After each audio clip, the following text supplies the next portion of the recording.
I wanted to give you guys a little bit of an update what's been going on in the last few days. We spent the weekend loading up all the beds, tearing them down, and moving all the soil. On Friday, I had a bunch of my friends and family come over and take all the remaining plants that I couldn't fit into my containers that I was using to transplant. So I had all of them come over and get everything because I just killed me that if I was going to have to kill them. So I was able to give a lot of my plants away. I'm going to show you what I got going on here if I can figure out how to turn this dang thing around.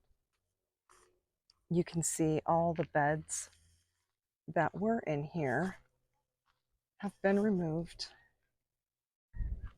This bed right here is going to stay here with the house. It's full of sunflowers and a bunch of marigolds and a bunch of tomatoes. A lot of them are still really small. This tomatoes over here is getting pretty big.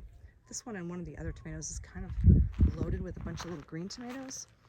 But all the stuff right here were already in these containers. I've transplanted a bunch like this brandywine tomato. Actually, I transplanted, you can tell, look how horrible these strawberries look. I had them in a bed and they were doing so well, but strawberries do not like to be transplanted when it's warm. So I'm hoping I can save these guys. The thyme that's down there was already there. The calendula does not like the heat, so it's giving up the ghost. In here is marigolds, some sunflowers. I have a zucchini, my basil, and then back behind here, I believe this is a little chili of some sort. It's a little Anaheim chili. If you were here the other day with me, you know that we harvested the potatoes. I had kind of a crappy, I didn't get near as many as I thought I was going to get, but a lot of it was my fault because I realized that the soil down at the bottom of the bags was super dry, so I need to change the way I water when I plant my next set of potatoes. I'm going to get another set going as soon as I get moved because the climate is so much different there, and I can get them in so I can get a fall harvest. This tomato here, and this is a serrano pepper, and another tomato, and these cucumbers. All of these I transplanted from the big beds, and so far they're doing okay. Look right here, I have a big poblano, and these are some other kind of a pepper. I think they're like a Hungarian pepper is what they look like to me. I'm not sure. Of course, my mint, and this is what I have left over here too.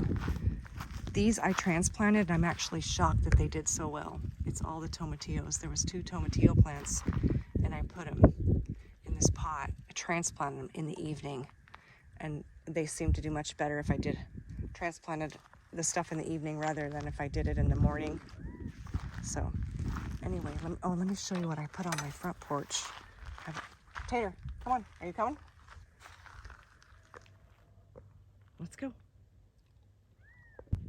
I put a bunch of the plants up on my front porch because it's a little shade up here.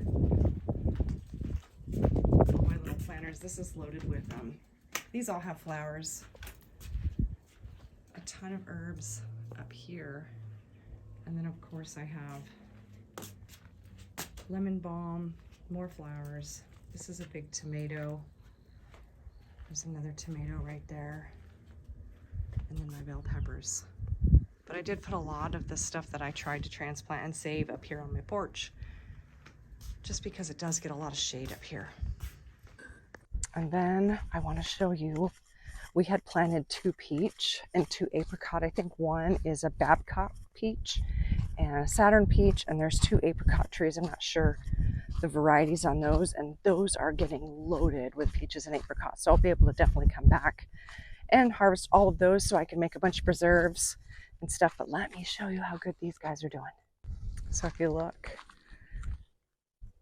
I have this one covered with netting because of the bird pressure and bugs too. But I only had 2 nets, so I took 1 peach and 1 apricot. This is the Saturn peach, and you can kind of see these. They're much smaller and they're doing okay, but this apricot tree is loaded with apricots, and I know they're going to be ready here soon because they keep coming out every couple of days and taking a bite of one. And then this is the Babcock peach. You can see they're still pretty small, starting to turn a little bit of color. So I'm hoping to be able to come and harvest these. I'm gotta say probably a few weeks.